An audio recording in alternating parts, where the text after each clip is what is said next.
My name is Ashley Strom, and this is my case study for Truman Elementary School.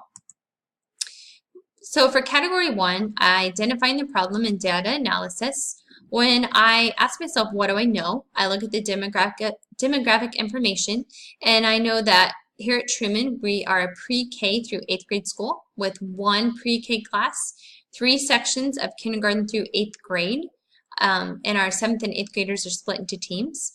We have 700 students, which makes us the largest elementary in the district. 15% of our students are on free or reduced lunches. 5% are English as second language learners and mostly speak Spanish. And this is my second year at Truman, but I'm not new to the district. So within our district, we're a Midwestern suburb in a medium-sized city. There are 4 elementary schools, kindergarten through 8th grade, and then 2 elementary schools that are kindergarten through 4th grade. And then we have a middle school that's 5th through 8th grade, and then 1 high school. And the average was about 500 to 700 students per school. So what else do I know? I know achievement-wise that our reading scores at Truman are lower than our math scores, and that our cohort groups and our students are losing ground as they move from grade to grade. I know that our parents and our PTO are concerned about reading instruction, as well as myself and the reading supervisor who came to observe during reading time, and that a state-funded grant is available to help us with research-based reading programs. What else do I know? So the information from parents, from their perceptions, they have taken note of our published test scores in the newspaper, and they express negative concerns about reading instruction. So they believe that here at Truman, teachers are not teaching reading, spelling is not a focus, phonics is not being taught, and that bright students are bored and not being challenged the way they should. And they want me to address these concerns at the next PTO meeting. What else do I know? When the reading supervisor came in, she gave me a list of the findings, and she said that most teachers within the school are following the Basel reading program. And when they're conducting a reading lesson, they introduce a story, they read the story, and then students are completing workbook pages. And that the skills and spelling are taught within the Basel, and that very limited strategic reading skills are being taught. Most reading instruction takes around an hour, but is often broken up by scheduling conflicts like recess or specials, and that reading usually occurs in the morning, and most often it's whole group instruction with very little small group instruction. And when students are in small groups, they're all receiving the same instruction, and that they're not using effective reading research and strategies. So the reading supervisor recommends that we revise the curriculum standards, that we implement a balanced literacy approach, so phonemic awareness, phonics, fluency, vocabulary, and comprehension, along with writing, that we increase the time allotted for language arts instruction each day, and that we work to individualize instruction, so gathering diagnostic information and using that to address the needs of all of our students, and then developing a comprehensive professional development program. So what else do I need to know? I need to ask myself these questions. How is data being used to drive instruction and meet the needs of our individual students? How do our reading results compare to those of other elementary schools within the district? What leadership teams already exist within the building? What professional development have teachers received for language arts and reading? How do teachers and students perceive reading instruction at our school? What reading curriculum is being used, and do we have resources available that we're not currently using? So what is the problem? And the problem is students at Truman are continuing to decline in their reading performance. Parents are very dissatisfied with reading practices that are currently used in the classroom, and teachers are not using highly effective reading strategies. They're outdated, ineffective, and they need more professional development in order to provide individualized instruction and use a balanced approach to literacy. So the plan of action that I have with appropriate strategies would be first to meet with the school staff and inform them of what is going on. And then I would meet with the PTO, address their concerns and questions, inform them of current reading practices, invite them to take part in the school improvement process, explain the next step towards improving reading instruction, and just continuing to update them monthly at PTO meetings. Next, I would work to create a leadership team. So I would have representation from each grade level that would work alongside me to develop a schedule for weekly PLC meetings and help create a data spreadsheet that's accessible to all staff, and also align the standards and curriculum. Then I would have them collect perception data from parents, students, and teachers by sending out a questionnaire with multiple choice and open-ended questions to get their input on our current practices. My fifth step would be to collect additional demographic information, so enrollment, attendance, grade level, teacher experience, so that we can disaggregate and then look at the information more. I also want to collect more student learning data, so assessments that we can use to get more information about where our students are currently achieving. And then I would like to meet with the district administrators so I can compare our scores at Truman with across the district and see how we compare.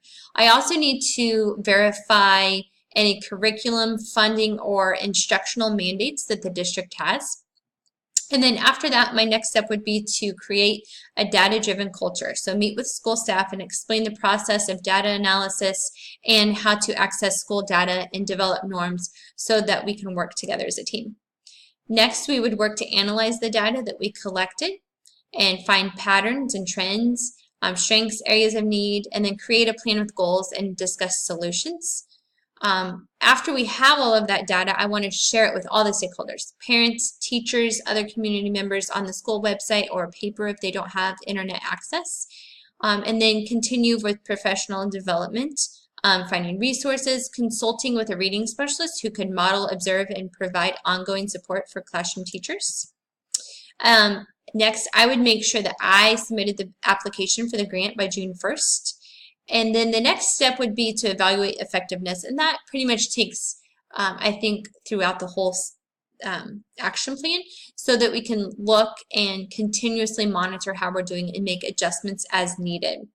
And then continuing to involve the community in each quarter, having a family read night to inform parents of goals, let them read with their child, and just developing positive relationships.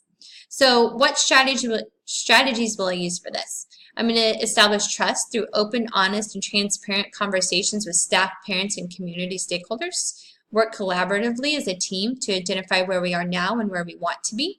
Create a shared vision to improve our school processes in order to impact student learning. Develop a positive data-driven culture so that we can define our successes and areas of need. Provide instructional support and professional development for teachers to acquire research-based teaching practices. So category 3, resolving issues based on promoting the success of all students. What's best for all students? Well, what's best would be to use data to drive instruction rather than just teacher intuition. Using multiple measures of data so we get as much information as possible so we can notice trends and patterns. Students would be receiving individualized instruction that meets their needs. Improving reading instruction doesn't only improve reading, but it improves reading in every other subject. Parents, students, and teachers would be able to voice their opinion about school processes and student learning. Teachers have support during professional development and reading instruction. And then the school is functioning as a community that's working to ensure that all students are learning.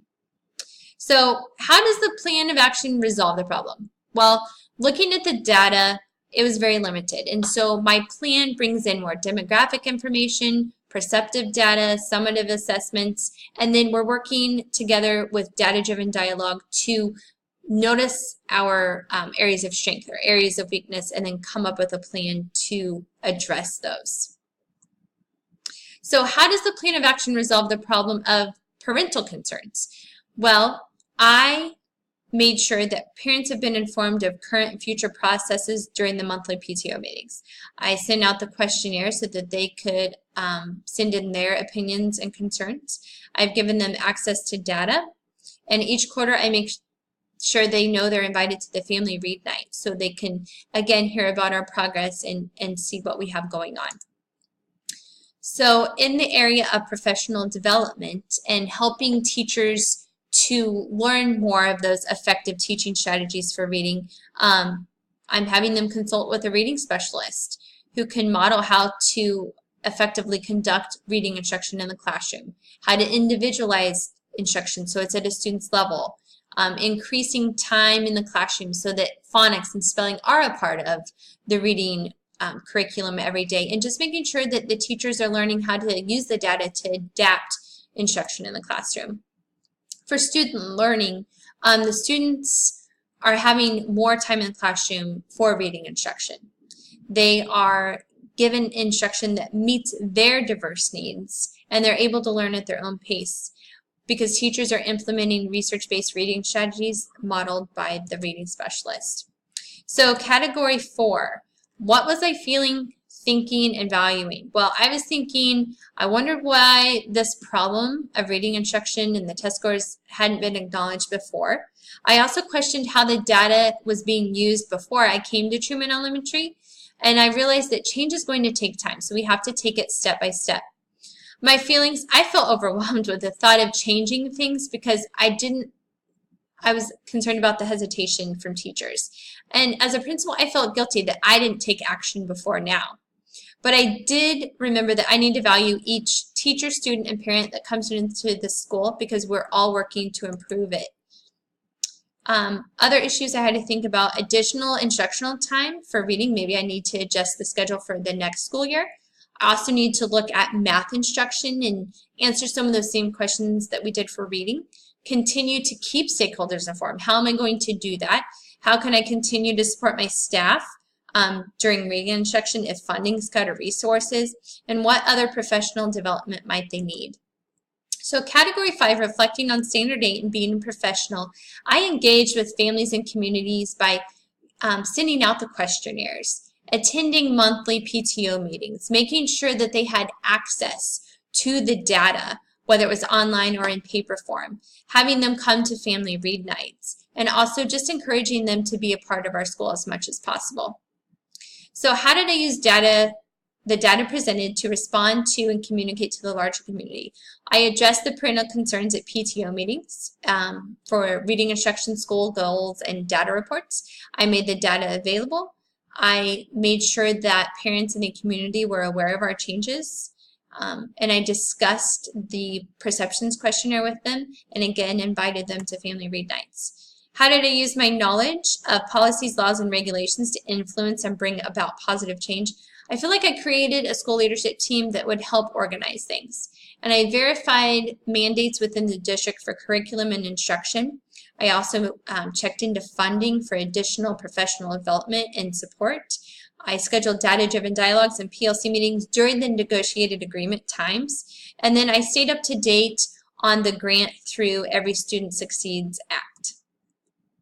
How did I establish ongoing dialogue with decision makers outside the school? Well, I met with the district administrators to compare student learning data.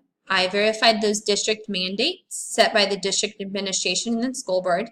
I brought in outside professionals for professional development. I collaborated with the reading supervisor and a reading specialist to improve reading instruction. And I involved parents and students, teachers, and community stakeholders on a consistent basis through PTO, online information, and family read nights. So this is what I did and the action plan I had to try to improve things here at Truman Elementary. It is an ongoing process, and so we'll just continuously look and assess and evaluate how we're doing to make sure we're meeting the needs of all of our students. Thank you.